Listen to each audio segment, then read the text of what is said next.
नमस्कार।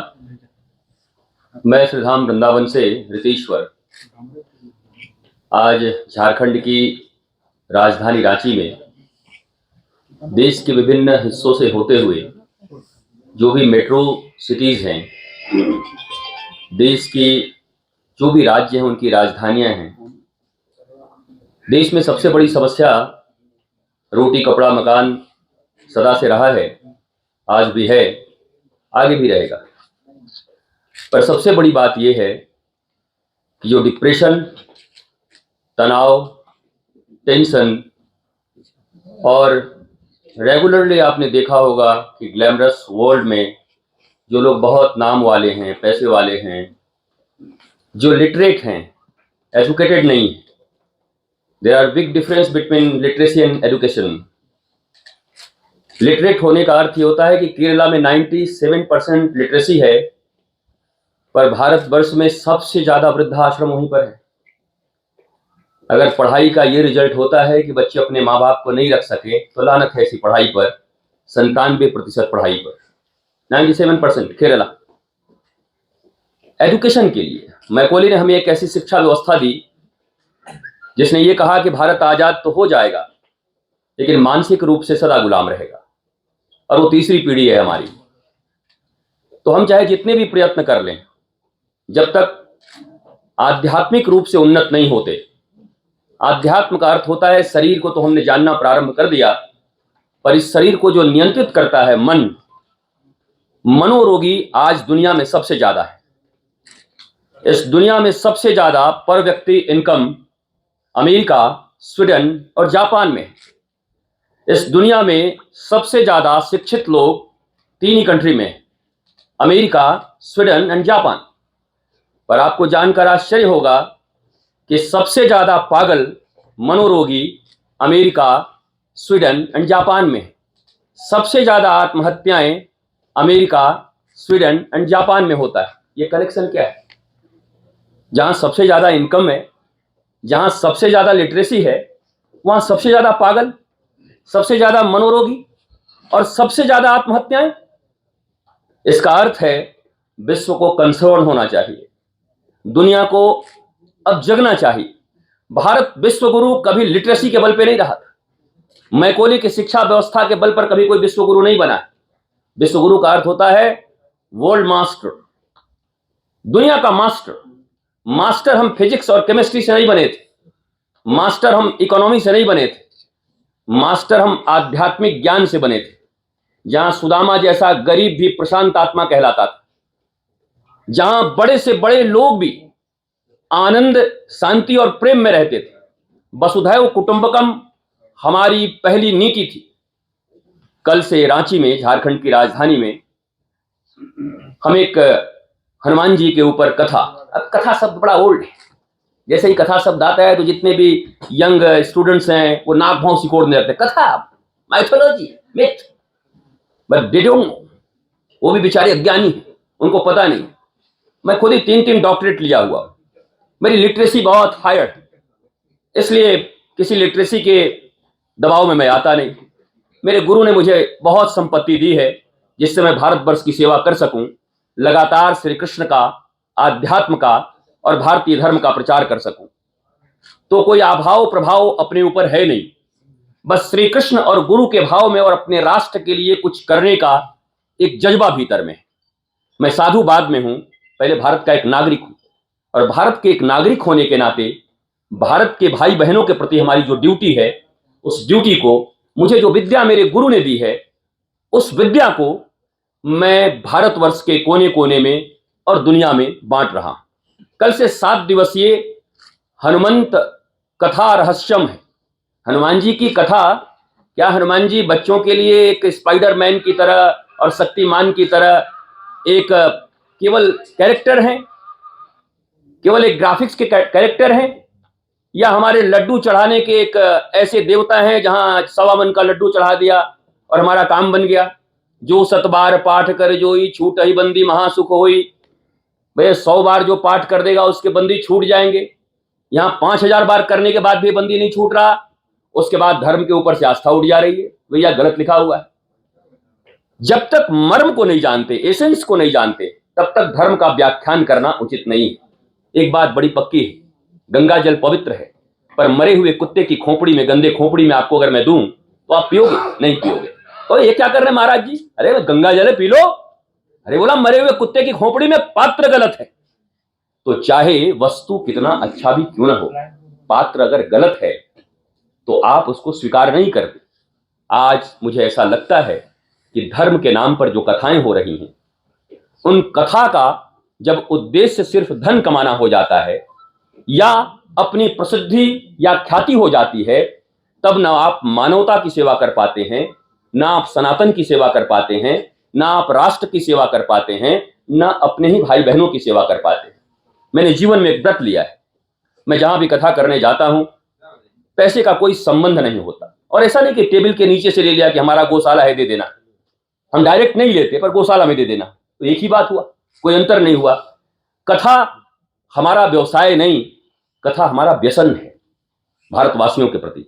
मेरे गुरु ने मुझे जो दिया है, मेरे आध्यात्म ने जो मुझे दिया है, मेरे शास्त्रों ने मुझे जो दिया है, उसको मैं लोगों के बीच बांट सकूं। और इसलिए बांट सकूं कि बाहरी प्रसिद्धि तो आपको मिल रही है, धन तो मिल रहा है, पर शांति आपको नहीं मिल रही है। सबसे बड़ी अगर समस्या विश्व की आज कुछ है तो डिप्रेशन की है। और डिप्रेशन का कोई दवाई होता नहीं। 70% अफीम होता है उसमें, 70% अफीम होते हैं, आपको सोने के लिए दिए जाते हैं। तो डिप्रेशन को कोई दवाई नहीं, 3 साल से दवाइयां खा रहे हैं, तो डिप्रेशन हो गया जी, दवाई खा रहे हैं जी, पूरा और डिप्रेशन होता जा रहा है। वास्तव में डिप्रेशन मन के रोग का एक ही दवा है, वो है विशुद्ध आध्यात्म। जब शरीर से ऊपर उठकर व्यक्ति अपने आत्मा के विषय में चिंतन करता है, शरीर से ऊपर देखो, पहले शरीर है, इंद्रिय है, मन है, बुद्धि है, चित्त है, अहंकार है, तब आत्मा है। ये 6-7 दरवाजे हैं, ये स्टेज है, स्टेप है। ये बिल्कुल वैज्ञानिक मेथड है, साइंटिफिक मेथड है। मैकॉले ने एक काम किया, विज्ञान को अलग कर दिया और धर्म को पाखंड बता दिया। अरे धर्म का अर्थ, स्पिरिचुअलिज्म का अर्थ होता है साइंटिफिक, विज्ञान और ज्ञान में कोई अंतर नहीं है। ज्ञान मतलब समग्र ज्ञान, होल यूनिवर्स का। विज्ञान मतलब किसी विशेष चीज का ज्ञान, उस मोबाइल का ज्ञान, इस माइक का ज्ञान, आपके भीतर, आपके पास कोई गैजेट है उसका ज्ञान, उसको विज्ञान कहते हैं। किसी चीज का खोज, किसी दवाई की खोज, उसको विज्ञान कहते हैं। पर कितनी चतुराई से, चालाकी से विदेशियों ने भारत की संस्कृति के ऊपर और धर्म के ऊपर कुठाराघात किया कि हमारे नन्हे मुन्ने बच्चों के मन में यह भर दिया कि विज्ञान, वैज्ञानिक, साइंटिफिक होना अच्छा है, पर धार्मिक होना पोंगा पंडित का काम है। जबकि विज्ञान धर्म का एक अंग है। स्पिरिचुअलिज्म का अर्थ होता है, स्पिरिचुअलिज्म शब्द बना है स्पिरिट से, स्पिरिट का अर्थ होता है उत्साह, उमंग, आनंद, प्रेम। अब बताओ, जो शब्द ही स्पिरिट से बना है, उस स्पिरिचुअलिज्म को आप पोंगापंथी कहोगे, पोंगा पंडित कहोगे? कहीं ना कहीं ये जो साजिश हुई है 3 जनरेशन से, उसे हमें दूर करना होगा। और ये होगा भी, हमें गलत पढ़ाया गया है। जब हम सही पढ़ाएंगे, सही बताएंगे। जी फॉर जेंटलमैन हमारे बच्चों के किताब में लिखा हुआ है। वो जेंटलमैन क्या है? एक टोपी पहना हुआ आदमी है, coat pant and tie. Do you know tie का इन्वेंशन क्यों हुआ था? ठंडे प्रदेशों में, ठंडे देशों में नाक पोंछने के लिए बहुत सारे रुमाल नहीं होते थे, इसलिए टाई बनाई गई थी कि उसी टाई से नाक पोंछते थे। और आज वो टाई पहन करके जेंटलमैन बन गए। ये भारत, भारत की विज्ञता, भारत का ज्ञान, भारत का आविष्कार, भारत के ऋषि चरक, चैवन्य, गालव, ऋभु, अंगिरा, वशिष्ठ, गर्ग, गौतम, सांडिल्य, ये सब कुछ न कुछ इन्वेंशन किए, सारे वैज्ञानिकों की तरह।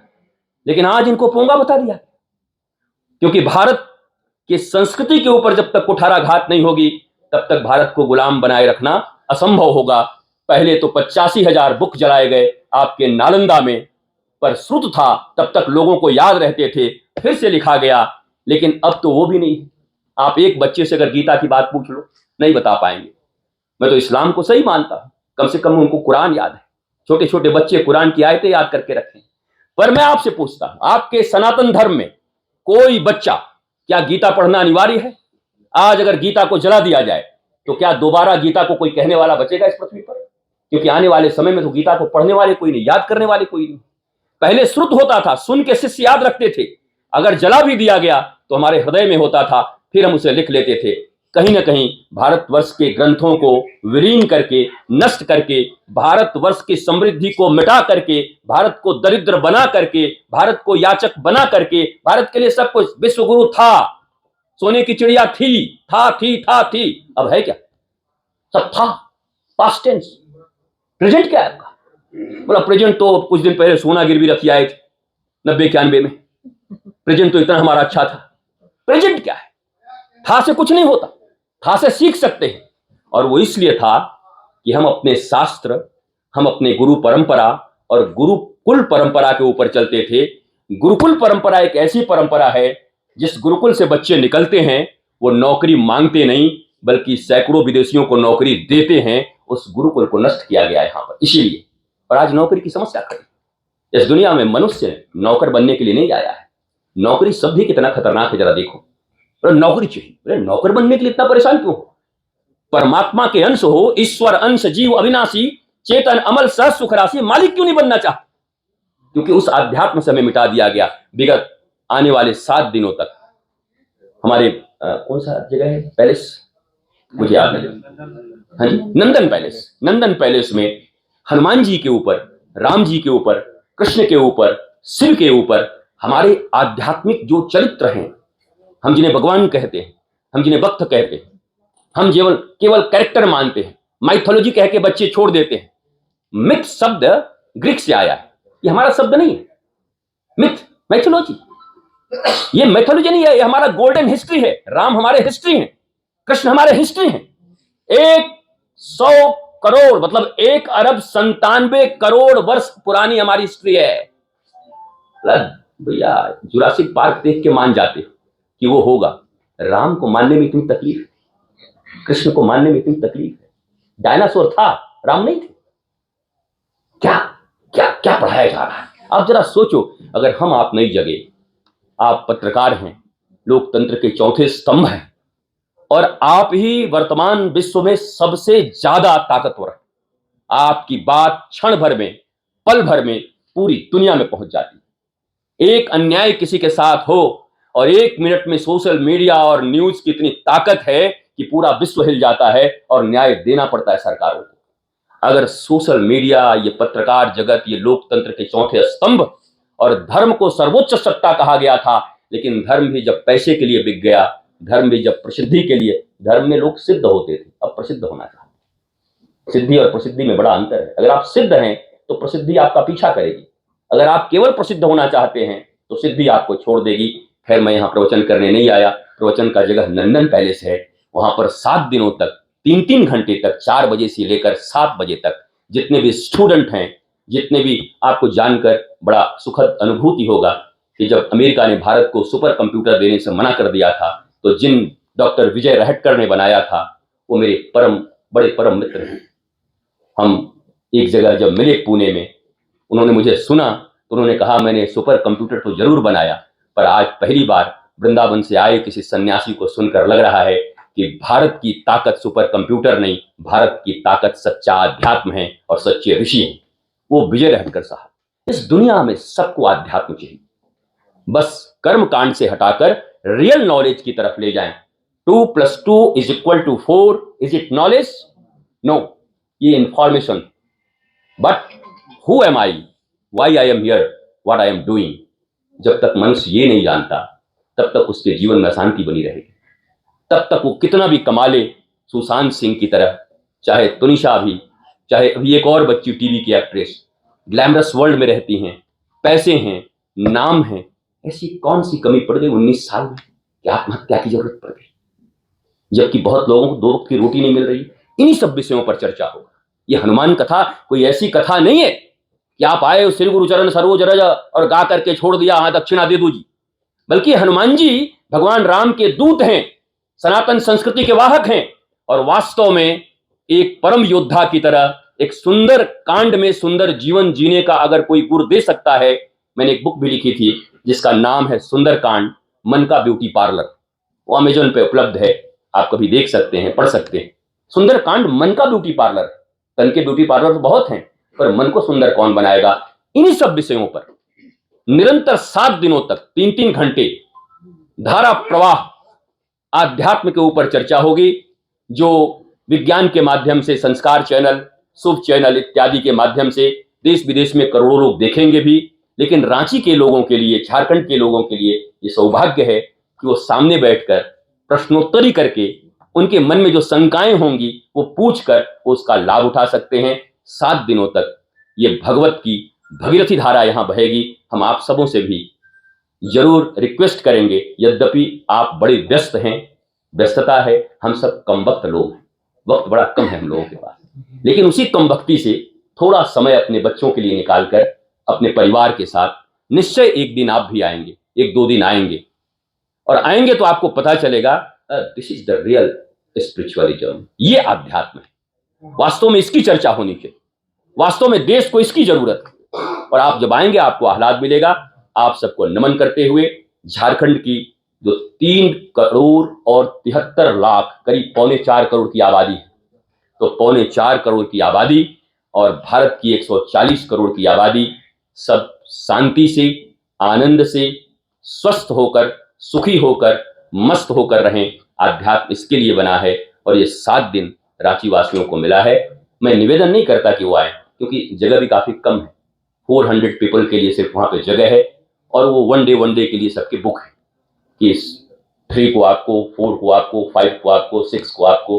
पर उसमें भी जिसको जिसको अवसर मिले, बाकी टीवी पे आएगा ही, लोग घर में बैठ के सुन सकते हैं, परंतु जिनकी इच्छा हो, जिनके कोई प्रश्न हो, उन प्रश्नों के भी उत्तर दिए जाएंगे। इसी विषय के लिए, सारगर्भित विषय के लिए मैंने आपका बहुमूल्य समय लिया। ट्रैफिक की जानकारी मुझे नहीं थी, मुझे जितने बजे बुलाया गया मैं उतने बजे वहां से निकल गया।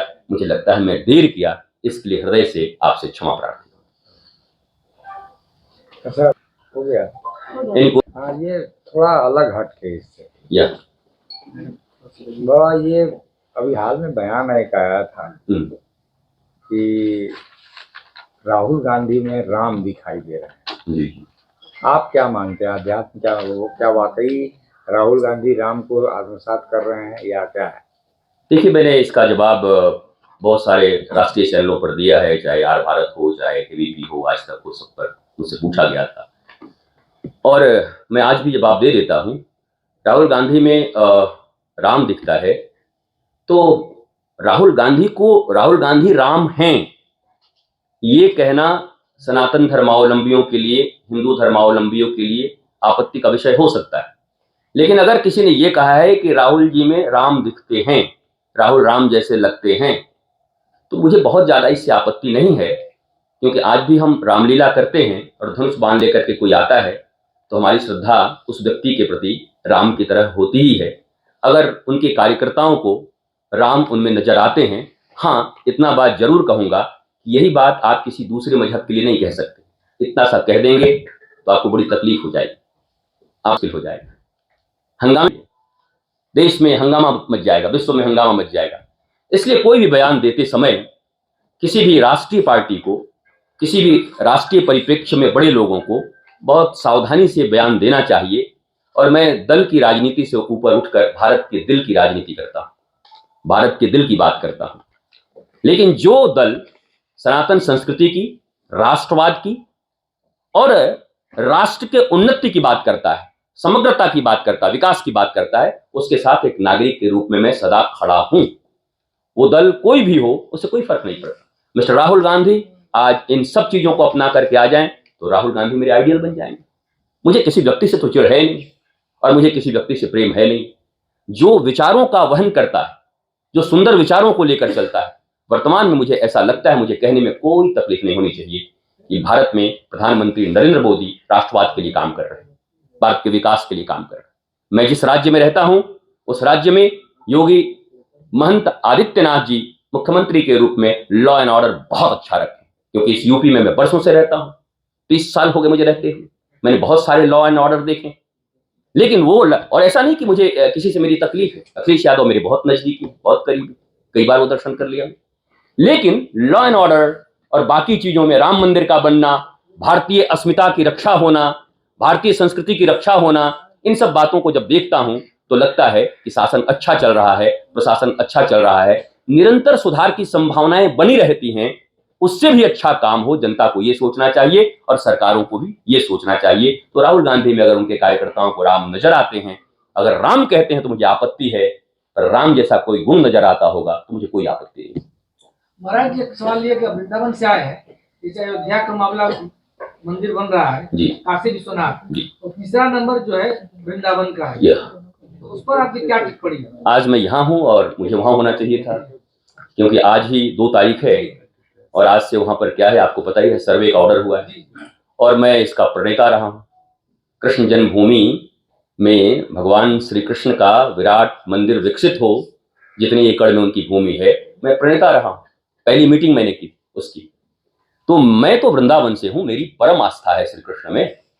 और भारत के विपक्षी दलों से भी, प्रत्येक दलों से, सभी दलों में अपने लोग हैं, मानने वाले लोग हैं।